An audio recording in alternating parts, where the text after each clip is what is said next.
عليكم ورحمة الله وبركاته. وعليكم السلام ورحمة الله وبركاته.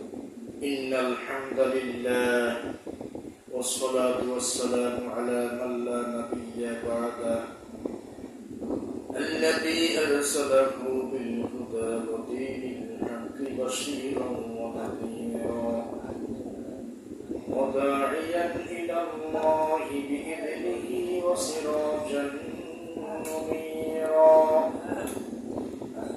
أما بعد فقد قال الله تعالى في كلامه المجيد والفرقانه الحميد: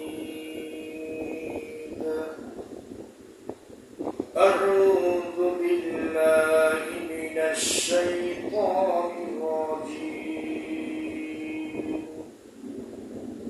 بسم الله الرحمن الرحيم. يا أيها الذين آمنوا اتقوا الله حق تقاته ولا تموتن إلا وأنتم مسلمون.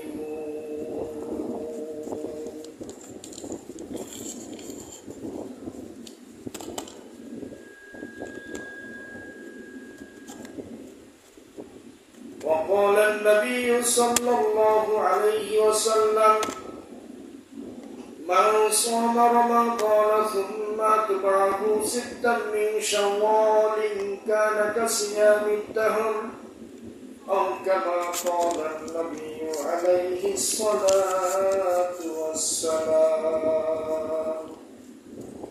إن الله وملائكته يصلون على النبي يا أيها الذين آمنوا صلوا عليه وسلموا تسليما.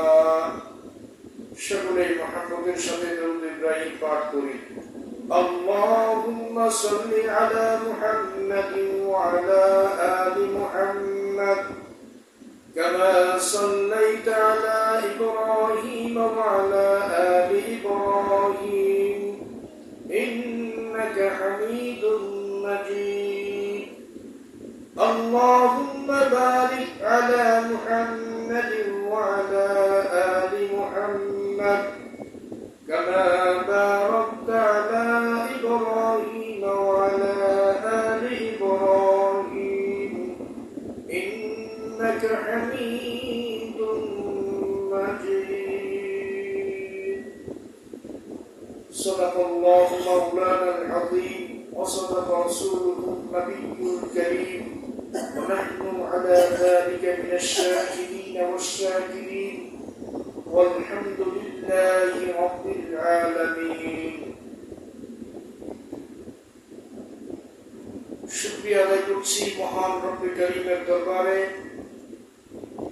যে মহান মুনিব আল্লাহ তাবারক ওয়া তাআলা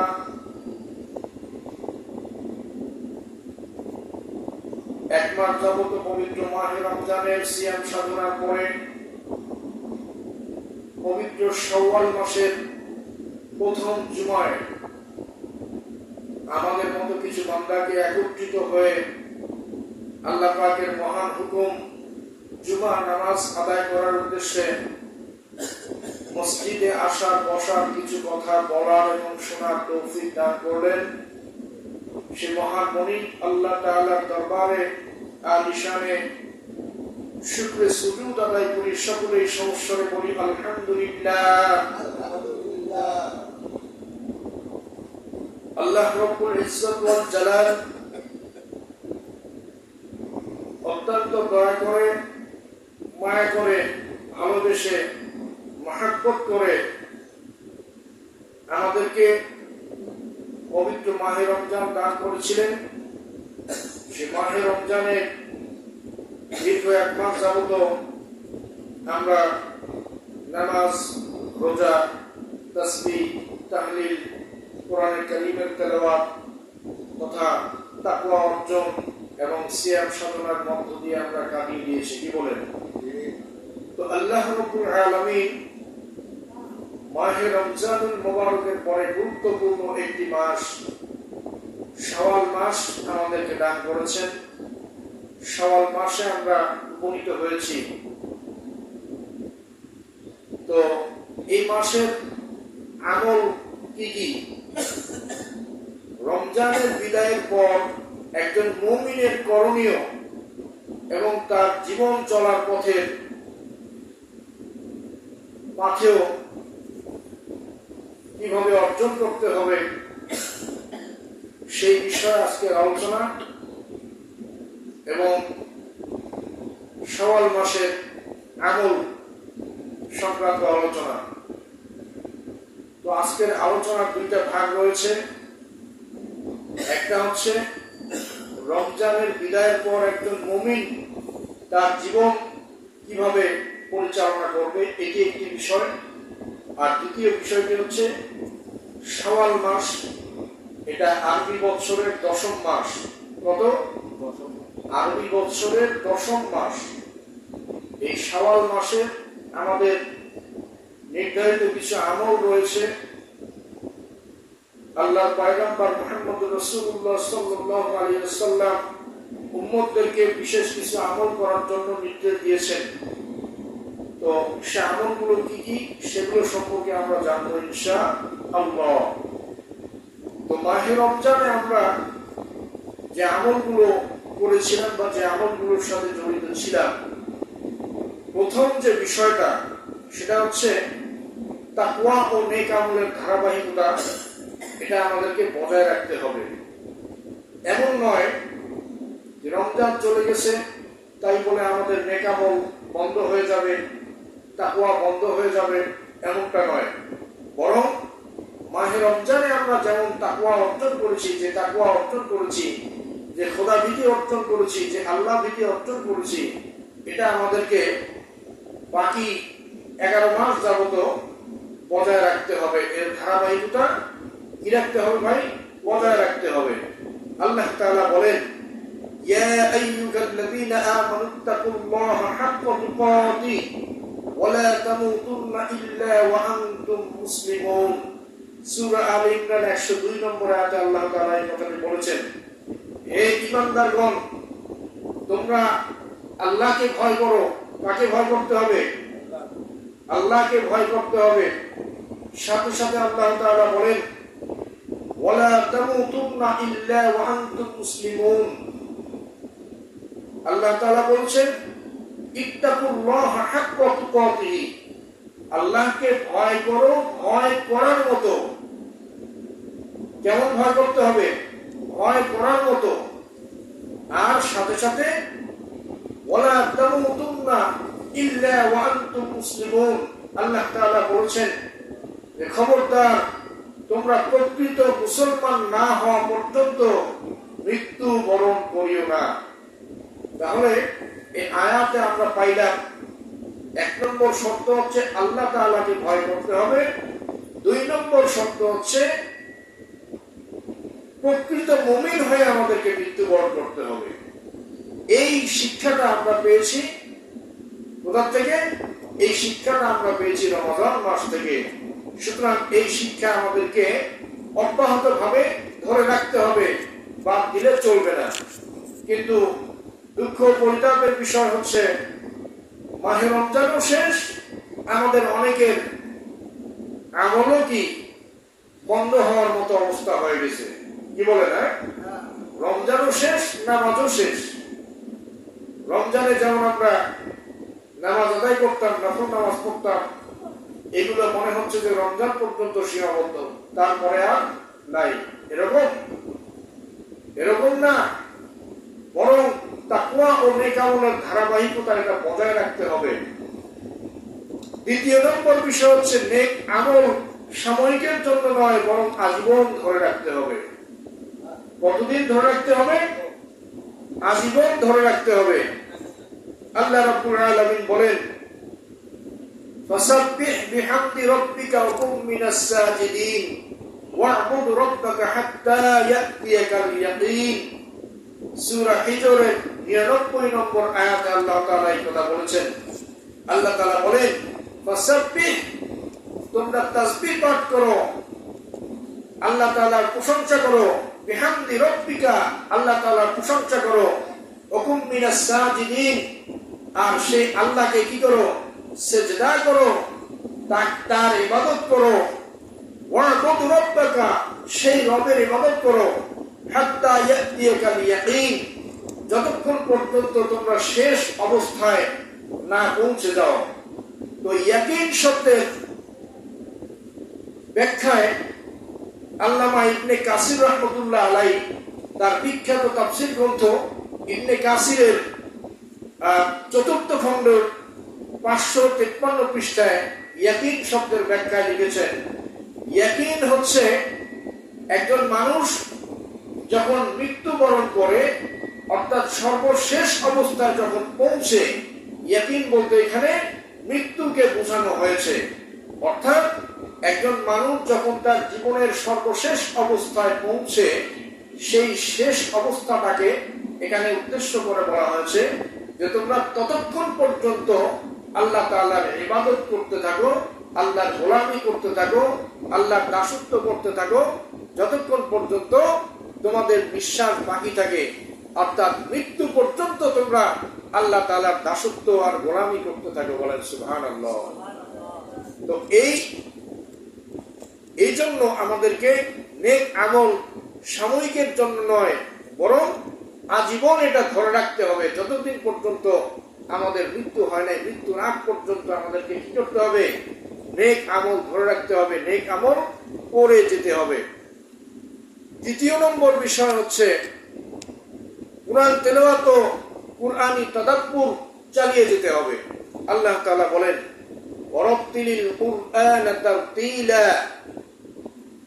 সূরা মুজাম্মিলের 4 নম্বর আয়াতে আল্লাহ তাআলা বলেছেন যে তোমরা কোরআনে কারীমের তেলাওয়াত করতে থাকো, তারতিলের সাথে, তাসবিহের সাথে, ধীর স্থির ভাবে, সুন্দরভাবে, স্পষ্টভাবে, শুদ্ধ রূপে তোমরা কি করো? কোরআনে কারীমের তেলাওয়াত করতে থাকো। তো এই কোরআনের তেলাওয়াত এটা করার নির্দেশনা কে দিয়েছেন? আল্লাহ রাব্বুল আলামিন আমাদেরকে দিয়েছেন। সুতরাং আমাদেরকে বেশি বেশি কোরআনে কারীমের তেলাওয়াতের অভ্যাস এটা আমাদের রাখতে হবে। এটা ভুলে গেলে চলবে না। শুধুমাত্র রমজানুল মুবারকে, রমজান পেয়ে আমরা কোরআন তেলাওয়াত করেছি আর বাকি সময় করব না, এমনটা নয়। বরং আল্লাহ তাআলা আমাদেরকে যে নির্দেশনা দিয়েছেন, ওয়ারাত্তিলিল কুরআনা তারতিলা, তারতিলের সাথে সুন্দরভাবে, শুদ্ধরূপে কোরআনে কারীমের তেলাওয়াত আমাদেরকে করতে হবে। কেননা কোরআনে কারীম হচ্ছে এমন একখানা গ্রন্থ, এমন এক কিতাব, যেই কিতাব একবার দুইবার নয়, 1000 বার যদি কেউ তেলাওয়াত করে তারপরেও বিরক্ত লাগার কথা নয়, বিরক্ত লাগে না। কারণ এই কোরআনে কারীমের তেলাওয়াত প্রতিটা মুহূর্তে করা হচ্ছে, মসজিদের মধ্যে নামাজের সময় করা হচ্ছে, মাদ্রাসায় করা হচ্ছে, অন্যান্য সময় করা হচ্ছে। তামাম বিশ্বের মধ্যে যত কিতাব রয়েছে, সবচেয়ে বেশি, সবচেয়ে অধিক পঠিত কিতাবের নাম হচ্ছে কি? কুরআনুল কারীম। বলেন সুবহানাল্লাহ। তামাম বিশ্বের মধ্যে অসংখ্যবার, কোটি কোটি বার তেলাওয়াত করা হচ্ছে কোরআনুল কারীম। অথচ অন্যান্য যত বই পুস্তক কিতাবাদি রয়েছে, কোন কিতাবের পড়ার ব্যাপারে এই কথা বলা নাই যে একটা হরফ তেলাওয়াত করলে, একটা হরফ পাঠ করলে, একটা অক্ষর পাঠ করলে 10টা নেকি হয়। এটা অন্য কোন বইয়ের ব্যাপারে, অন্য কোন ভাষার ব্যাপারে বলা নাই, আছে নাকি? শুধুমাত্র, কেবলমাত্র কোরআনে কারীমের তেলাওয়াতের ব্যাপারে বিশ্বনবী পয়গম্বর আলাইহিস সালাতু ওয়াস সালাম বলেছেন, যে ব্যক্তি কোরআনে কারীমের একটা হরফ তেলাওয়াত করলো, তার আমলনামায় কমপক্ষে 10টা নেকি লেখা হলো। সুবহানাল্লাহ। তাহলে একটা আয়াতের মধ্যে যতগুলো হরফ রয়েছে প্রত্যেকটা হরফের বিনিময়ে 10 করে নেকি আল্লাহ রাব্বুল আলামিন বান্দার আমলনামায় দিয়ে দেন। এজন্য আমাদেরকে অভ্যাস করতে হবে, অভ্যস্ত রাখতে হবে যে কোরআনে কারীম যেমন মাহে রমজানে আমরা তেলাওয়াত করেছিলাম, ঠিক তদ্রুপভাবে অন্য মাসেও অন্য সময় আমাদেরকে কোরআনে কারীমের তেলাওয়াত কি করতে হবে ভাই? বেশি বেশি করে করতে হবে। 4 নম্বর বিষয় হলো 5 ওয়াক্ত নামাজের প্রতি আমাদেরকে যত্নবান হতে হবে। আল্লাহর নবী, বিশ্ব নবী মুহাম্মদ আরবি সাল্লাল্লাহু আলাইহি ওয়াসাল্লাম ইরশাদ করেছেন, ইন্না আউওয়ালা মা ইউহাসাবু বিহিল আবদু ইয়াওমাল কিয়ামাতি মান আমালুহুস সালাহ। বলেন সুবহানাল্লাহ। জামে তিরমিজি 413 নম্বর হাদিস। আল্লাহর নবী, বিশ্ব নবী মুহাম্মদুর রাসূলুল্লাহ সাল্লাল্লাহু আলাইহি ওয়াসাল্লাম ইরশাদ করেছেন, কিয়ামতের ময়দানে সমস্ত মানুষগুলো যখন দাঁড়িয়ে যাবে, হিসাবের জন্য অপেক্ষা করতে থাকবে, হাজার হাজার দিন যাবত, হাজার হাজার সময় যাবত অপেক্ষা করতে থাকবে। মানুষের সর্বপ্রথম হিসাব শুরু হবে নামাজের মধ্য দিয়ে। বলেন সুবহানাল্লাহ। আউয়ালু মা ইউহাসাবু বিহিল আবদু ইয়াওমাল কিয়ামাতিস সালাহ। কিয়ামতের দিন সর্বপ্রথম বান্দার যে বিষয় হিসাব হবে সেই বিষয়টা হচ্ছে নামাজ। অন্য হাদিসে এসেছে, যে বান্দার নামাজ ঠিক হবে, নামাজের হিসাব যার ঠিক হবে, অন্যান্য হিসাবগুলো তার সহজ হয়ে যাবে, তার আসান হয়ে যাবে। বলেন সুবহানাল্লাহ। সুতরাং নামাজের প্রতি আমরা যেমন পবিত্র মাহে রমজানুল কারীমে নামাজের প্রতি আমরা যেমন গুরুত্ব দিয়েছিলাম, অন্য মাসে আমাদেরকে কি করতে হবে ভাই? নামাজের প্রতি গুরুত্ব দিতে হবে। যথা সময় অনুযায়ী আমাদেরকে নামাজ আদায় করতে হবে। কেননা পাঞ্জেগানা নামাজ, 5 ওয়াক্ত নামাজ হচ্ছে আমাদের উপরে দৈনন্দিন ফরজ, ফরজে আইন, আল্লাহ পাকের বিধান। যে ব্যক্তি নামাজ তরক করে, নামাজ নষ্ট করে, সে যেন আল্লাহ তাআলার হক নষ্ট করলো। বলেন নাউযুবিল্লাহ। যে নামাজ নষ্ট করে সে কার হক নষ্ট করে? আল্লাহর হক নষ্ট করে। আর যে ব্যক্তি নামাজকে গুরুত্ব দেয়, যথাসাধ্য আদায় করার চেষ্টা করে, আদায় করে, আল্লাহ তাআলা বলেন সে ব্যক্তি আমার জিম্মায় চলে আসলো। বলেন সুবহানাল্লাহ।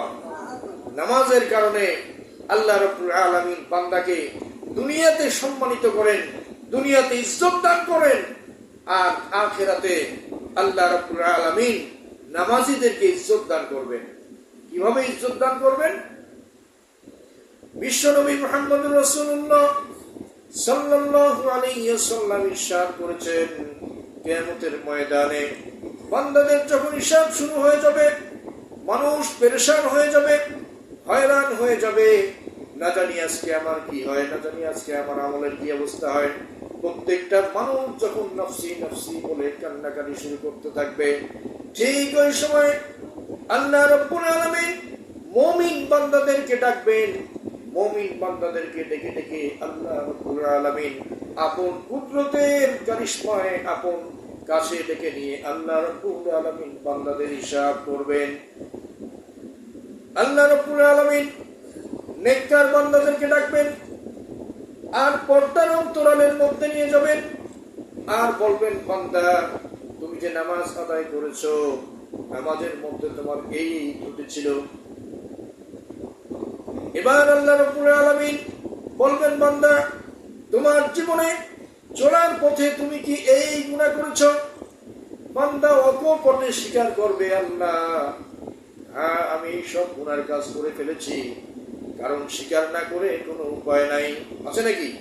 আল্লাহর দরবারে ভুল স্বীকার না করে কোনো উপায় আছে? দুনিয়াতে যখন আদালতে বিচার হয়, জজ যখন প্রশ্ন করে, সেখানে স্বীকার না করে কোনো উপায় আছে ভাই?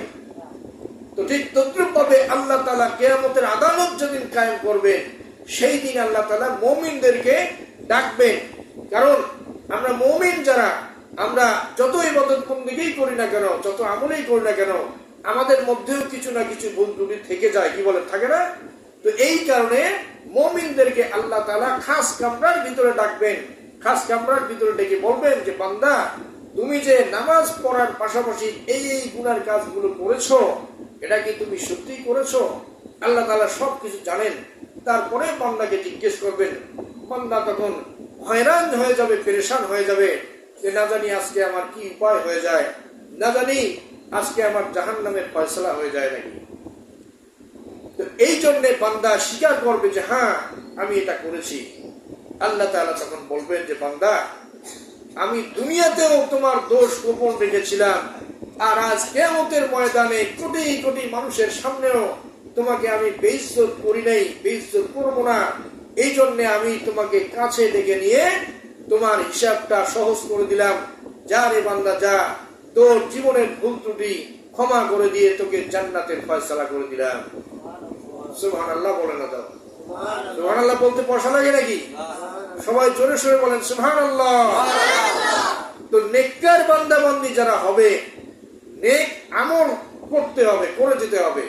ত্রুটি বিচ্যুতি হতে পারে, এটা স্বাভাবিক, কিন্তু আমল ছাড়া যাবে? আমল ছাড়া যাবে না। এজন্য আল্লাহ রাব্বুল আলামিন নামাজের ব্যাপারে একাধিকবার বলেছেন, এবং আল্লাহর নবী সাল্লাল্লাহু আলাইহি ওয়াসাল্লাম নামাজের ব্যাপারে এরকম হাদিস বলেছেন যে কিয়ামতের ময়দানে সর্বপ্রথম নামাজের হিসাব হবে। তো 5 নম্বর বিষয় হচ্ছে নফল ইবাদতের অভ্যাস পরিহার না করা।